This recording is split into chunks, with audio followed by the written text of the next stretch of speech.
Alors, voici une présentation du calculator. Alors, le calculator, donc, c'est un pavé numérique qui se branche sur un Auric, soit un Auric 1, soit un Auric Atmos. Il est aux couleurs de l'Auric Atmos et en plus, il a la touche fonction comme sur l'Atmos.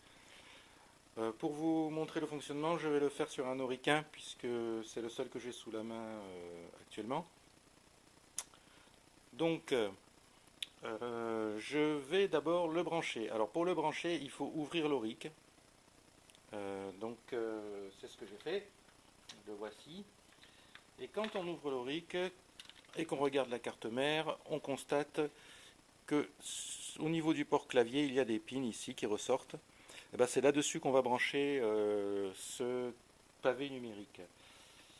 Donc, une chose à faire normalement, je pense, c'est passer ce câble par une interstice pour pas être gêné ensuite pour refermer. Et encore, je ne sais même pas si ça va bien passer. Mais enfin bon, peu importe, là je vais pas le faire. C'est pas l'objet de la vidéo. Je vais vous montrer comment on le place. Donc il faut bien voir qu'ici il y a des ergots. J'espère que ça ressort bien sur la vidéo de chaque côté. Et ces ergots, ces petits ergots, en fait, il faut qu'ils soient de ce côté, comme ça. Alors j'essaie de bien vous montrer, voilà. Et ensuite, il faut le plugger. Alors c'est pas évident à le passer. Alors on voit qu'il dépasse d'un côté, il est un peu plus long, mais le dernier trou de toute façon n'est pas utilisé.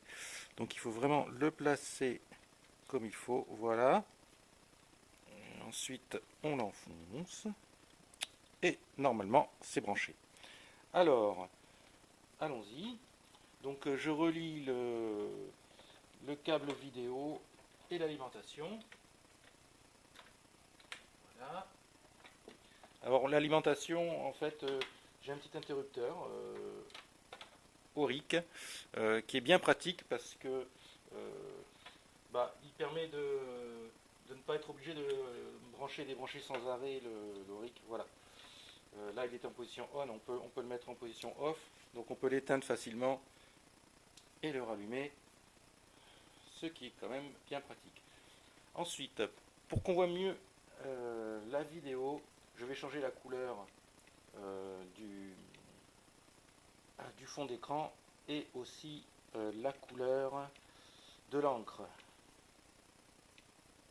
Voilà, couleur classique de l'époque. Voilà.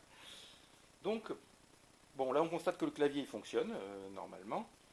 Le pavé numérique, eh ben, il suffit de taper, voilà, les chiffres et ils ressortent. Il n'y a aucun problème.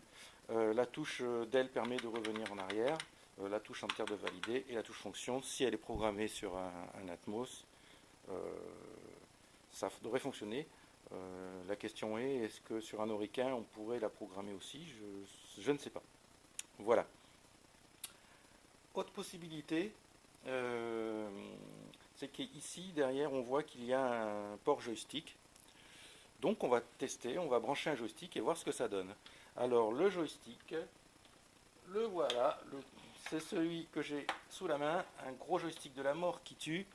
Alors lui, ce qu'il y a de bien, c'est qu'il a un interrupteur permettant de le basculer soit en mode Atari, soit en mode CPC ou Commodore 64. Donc en fait, je le mets en mode Atari pour que ça fonctionne. Alors il suffit de brancher le joystick sur son port. Voilà. Et maintenant, qu'est-ce que nous voyons? Eh bien, il suffit, il réagit en fait comme les flèches d'un clavier et même le bouton de tir. Alors, pour voir ce que ça donne, au niveau des caractères envoyés, il suffit d'écrire un petit programme et on va voir ce que ça donne tout de suite. Alors voici un petit programme donc de 3 lignes tout simple, hein, get à $, print ASC de à $, donc il va donner le code ASCII et revient en ligne 10 pour faire le get. Et là on va tester le joystick. Donc quand on fait un coup à gauche, alors il faut évidemment lancer le programme. Quand on fait un coup à gauche, il envoie 8, à droite il envoie 9, en haut 11, en bas 10. Bon, le joystick est un peu capricieux. Et alors si j'appuie sur le bouton de tir, en fait il envoie voilà, le code 32. Voilà, les deux boutons de tir, le code 32. Voilà, le test est concluant.